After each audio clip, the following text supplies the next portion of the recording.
So বন্ধুরা, আপনারা দেখতে পাচ্ছেন আজকে হেয়ার ট্রান্সপ্লান্ট করার আগে পূর্বের যে অবস্থান অ্যান্ড হেয়ার ট্রান্সপ্লান্ট কীভাবে আমরা শুরু করে থাকি এই ভিডিওটা আপনারা সেটা দেখতে পারবেন।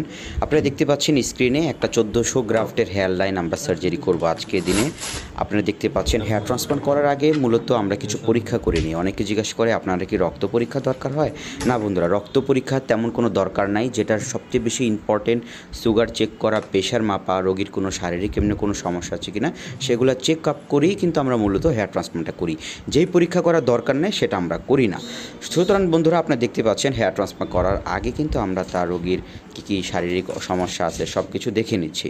তারপরে কিন্তু আপনারা দেখতে পাচ্ছেন যে আমরা কিন্তু রোগীর ছবি তুলব। হেয়ার ট্রান্সপ্লান্ট করার আগে কিন্তু আমরা প্রতিটা রোগীর ছবি তুলি। আপনারা দেখতে পাচ্ছেন এখন এই 1400 গ্রাফট এনার মাথার দুই কোণায় জাস্ট আজকে আমরা হেয়ার ট্রান্সপ্লান্ট করে নিব, যেহেতু পুরো রেজাল্ট আসতে 12 মাস সময় লাগে।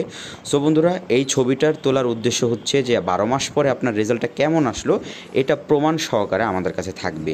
আশা করি এনার খুবই সুন্দর একটা রেজাল্ট আসবে, যেহেতু অল্প বয়স। আজকের ভিডিওটাতে আপনার পুরোটা দেখতে পারবেন ওনার জার্নি।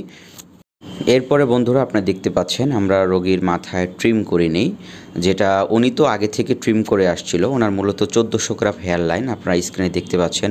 মাথার দুই কোণায় যে বলনেসটা হয়েছে জাস্ট এই হেয়ার লাইনটা, যেহেতু অল্প টাক আমরা অল্প স্থানে আমরা মূলত সার্জারি করব। আপনারা দেখতে পাচ্ছেন দুই কোণা যা 1400 গ্রাফ ওনার এই যে এখান থেকে শুরু করে আর ওই পাশটাতে আমরা যা এখানে 1400 গ্রাফ হেয়ার ট্রান্সপ্লান্ট করব।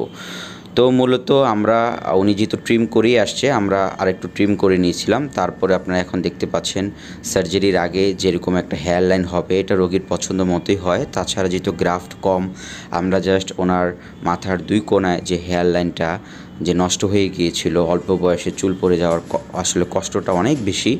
তো আমরা চেষ্টা করব যাতে ওনার ফ্রন্টাল হেয়ার লাইন যে সমস্যাটা ছিল, যে জায়গায় চুলটা নাই সে জায়গায় আমরা মূলত হেয়ার ট্রান্সপ্লান্ট করব। তো ইতিমধ্যে আপনি দেখতে পাচ্ছেন আমরা মার্কিং করে ফেলছি। আজকে আমরা এইখানে মূলত 1400 গ্রাম। বন্ধুরা, আপনারা যারা হেয়ার ট্রান্সপ্লান্ট করবেন, আপনার এরকম যাদের টাক অল্প টাক, তাছাড়া আমরা 1400 গ্রাম থেকে স্টার্টিং করি। মূলত 1400 থেকে 3000 গ্রাম পর্যন্ত আমরা একটা সেকশনে আমরা মূলত হেয়ার ট্রান্সপ্লান্ট করে থাকি। সুতরাং বন্ধুরা, আপনারা যারা হেয়ার ট্রান্সপ্লান্ট করবেন তারা অবশ্যই আমাদের দেওয়া যে স্ক্রিনে নাম্বারটা দেখতে পাচ্ছেন এটা আমাদের হোয়াটসঅ্যাপ নাম্বার। হোয়াটসঅ্যাপে আপনি ছবি পাঠালে আপনার কত টাকা খরচ হবে, কত গ্রাফ লাগবে সম্পূর্ণ একটা ডেট দিয়ে দিব। আপনি সরাসরি এসে আমার সাথে দেখা করে অবশ্যই সার্জারিটা শুরু করতে পারেন, কোনো সমস্যা নেই। সো বন্ধুরা, এছাড়াও যাদের চুল পড়ার সমস্যা আছে এরা অবশ্যই আমাদেরকে মেসেজ করবেন, আপনার মাথার ছবি দিবেন, অবশ্যই আমরা দেখে যেটা করণীয় সেটা আমরা আপনাকে সাজেস্ট করে দেব। সো বন্ধুরা, আজ এই পর্যন্ত। সবাই ভালো থাকেন। আল্লাহ হাফেজ।